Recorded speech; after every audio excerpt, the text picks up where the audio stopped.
Et bienvenue dans ce nouveau JT Foot. On démarre avec Ousmane Dembélé, fort de 35 buts et 16 passes décisives en 53 matchs la saison passée, avec à la clé 5 titres dont la première Ligue des Champions de l'histoire du Paris Saint-Germain. Ousmane Dembélé figure parmi les grands favoris pour le Ballon d'Or en septembre. Dans un entretien accordé à 442, mensuel foot le plus vendu de la planète, l'attaquant parisien a reconnu assumer pleinement ce statut, confiant même que ses coéquipiers au club le taquinaient régulièrement à ce sujet. C'est normal d'être considéré comme l'un des favoris pour le trophée. Pour un trophée individuel, il n'y a rien de mieux pour un footballeur. C'est le saint graal du football. Quand on voit toutes les légendes qui l'ont remporté, c'est exceptionnel. Les gens me voyaient et m'appelaient par mon nom en criant Ballon d'Or, Ballon d'Or. Mais pour être honnête, Luis Enrique, le staff et tous les joueurs étaient vraiment concentrés sur l'équipe, en particulier sur la finale de la Ligue des Champions. Après une saison comme celle-là, avec des titres, des buts et des passes décisives, il est normal d'être considéré comme l'un des favoris pour le trophée. On prend la direction de l'AS Saint-Etienne. Comme révélé par nos soins hier, Rennes s'est tourné vers le joueur de l'AS Saint-Etienne, Lucas Tassin. Le Belge est désormais en très bonne position dans la shortlist des décideurs bretons. Après la victoire de Saint-Etienne face à Boulogne-sur-Mer ce samedi, Lucas Tassin a répondu aux questions sur son avenir au micro de Beansport. Aujourd'hui, je suis encore à Saint-Etienne, on verra dans le futur, je donne tout pour l'instant. À moins d'une semaine de la fin du mercato, l'attaquant belge est toujours stéphanois et pourrait bien le rester jusqu'au 1er septembre, malgré l'intérêt du Stade Rennais. En quête d'un numéro 9, le club breton se heurte à la fermeté du board forésien. D'après nos informations, la position de la SSE n'a pas varié depuis le début du marché. Lucas Tassin n'est tout simplement pas à vendre. Reste à savoir si une proposition XXL venue de Rennes ou d'ailleurs pourrait finir par les faire changer d'avis. Dossier à surveiller de près.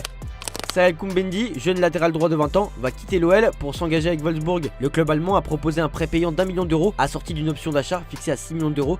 Une offre que Lyon, en grande difficulté financière, n'a pas pu refuser. Malgré son importance dans la rotation de Paulo Fonseca et son comportement exemplaire, Koumbendi n'était pas considéré comme intransférable, l'OL devant impérativement réduire sa masse salariale. Attiré par une place de titulaire et une revalorisation salariale, le joueur a rapidement été séduit par le projet de Wolfsburg. C'est donc un mercato avec de gros départs pour l'OL, après les départs de Cherki et Lacazette, accompagné de la pression de la DNCG qui exige encore 40 millions d'euros d'ici la fin de la saison. Depuis plusieurs jours, la lutte faisait rage pour Sungutu Magassa, courtisé par Nottingham Forest, l'AS Roma et West Ham.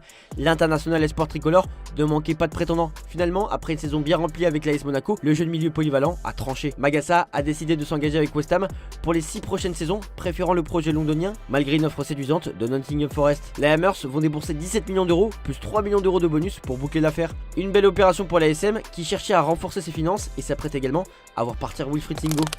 Le revirement de Roberto De Zerbi après la victoire face au Paris FC fait beaucoup parler. En tendant la main à Adrien Rabiot et en évoquant publiquement la possibilité d'un retour du milieu de terrain, l'entraîneur phocéen surprend, voire choque une partie des observateurs. Beaucoup jugent cette ouverture contradictoire avec les déclarations tenues à propos de son altercation avec Jonathan Raoult. Une critique notamment reprise par Eric Dimeco qui illustre bien ce sentiment d'incohérence. La semaine dernière, on nous a pris pour des jambons et je vois que certains ont plongé la tête la première. On sait aujourd'hui que le coach souhaite que Rabiot réintègre le vestiaire. Je ne crois pas à la version du club. Le premier membre du vestiaire qui s'embrouille, c'est Rulli. Rabiot s'est mis au milieu, ça a dû parler et bim bam boum, il y a eu bagarre. On connaît l'histoire, on l'a tous vécu.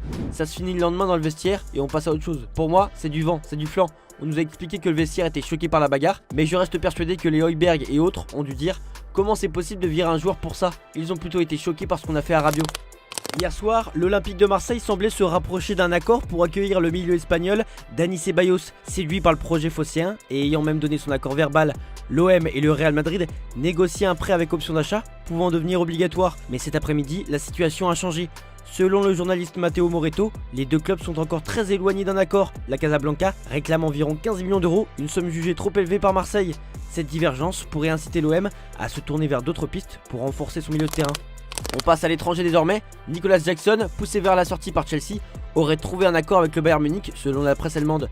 L'attaquant sénégalais, apprécié par les supporters pour son abnégation malgré quelques ratés, a inscrit 17 buts puis 13 buts. Malgré ce rendement correct, l'arrivée de Liam Delap et João Pedro a relégué Jackson au second plan. Sous contrat jusqu'en 2033, il souhaite partir pour obtenir plus de temps de jeu. Le Bayern, qui cherchait d'abord Christopher Nkunku, s'est tourné vers Jackson pour renforcer son attaque. Le club bavarois souhaite en faire la doublure d'Harry Kane. Portbild affirme qu'un accord personnel est déjà trouvé entre le joueur et le Bayern Munich. Il reste désormais à s'entendre avec Chelsea sur les modalités de transfert. Les Allemands privilégient un prêt plutôt qu'un achat définitif. L'affaire pourrait se conclure rapidement si les discussions avancent positivement. Alexander Isak a demandé à quitter Newcastle pour rejoindre Liverpool, mais le club refuse de céder. Absent lors du match contre les Reds, l'attaquant suédois reste au centre des débats. Il reproche aux Magpies des promesses non tenues, ce qui a tendu ses relations avec la direction et les supporters. Deux dirigeants, Jamie Reuben et Jacobo Solis, se sont rendus chez lui pour tenter de le convaincre de rester. Newcastle envisage même une prolongation de contrat pour calmer la situation. De son côté, Liverpool observe sans bouger, d'autant qu'Hugo Ekitike brille déjà avec 3 buts en 3 matchs. Le mercato se termine dans moins d'une semaine et le temps joue contre Isaac. Newcastle a du mal à trouver un nouvel attaquant, priorité avant même ce conflit. Le club a échoué à recruter Delap, João Pedro ou encore Ekitike. Il peine désormais à conclure avec Yohan Wissa, bloquant toute sortie d'Isaac pour l'instant. Le FC Barcelone peine à avancer sur son mercato et cherche à se délester de ses derniers indésirables, tandis que Chelsea tente sa chance pour Fermin Lopez. Le club catalan a enregistré plusieurs arrivées comme Joan Garcia, Ronny Bardi et Marcus Rashford, mais aussi de nombreux départs, dont Pau Victor, Alex Vaillé et Clément Langlais, et plusieurs prêts. Fermin Lopez, milieu offensif de 22 ans et vainqueur des Jeux Olympiques et de l'Euro 2024 avec l'Espagne, bénéficie de la confiance d'Hansi Flick et d'une belle cote sur le marché. Selon Sport, Chelsea a formulé une première offre officielle de 50 millions d'euros pour le joueur. Cette somme pourrait permettre au Barça d'enregistrer ses joueurs encore non inscrits. Le club réfléchit toutefois à cette proposition et n'a pas pris de décision finale. Reste à savoir si Chelsea pourra convaincre le joueur qui souhaite pour l'instant continuer à briller avec les Blaugrana. La situation pourrait évoluer rapidement d'ici la fin du mercato. La Juventus Turin a bien lancé sa saison en battant Parme pour la première journée de Serie A grâce à des buts de Jonathan David et Dusan Vlahovic, soit une recrue et un homme invité au départ sur ce mercato. Mercato que la Juve compte exploiter jusqu'au bout, notamment pour enfin décrocher la signature définitive de Randal Colomwani, son objectif prioritaire. Mais ce n'est pas tout. Outre l'attaquant français, la vieille dame souhaite piocher en Ligue 1, comme l'explique la Gazzetta dello Sport. Sont ciblés un autre parisien et un ancien coéquipier de Jonathan David au LOSC. En effet, la Juve a pris des renseignements au sujet de Lucas Beraldo, le défenseur central brésilien du PSG, et elle pourrait surtout tenter le joli coup Edon Zegrova, à qui il ne reste qu'un an de contrat à Lille.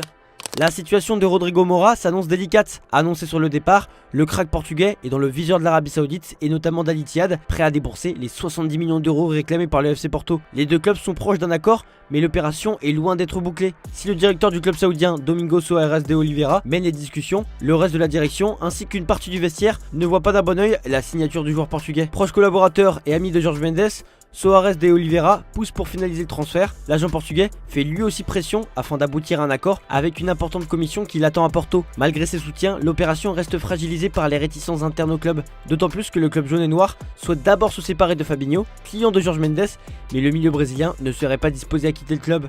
Un casse-tête qui ralentit le dossier, mais rien n'est terminé.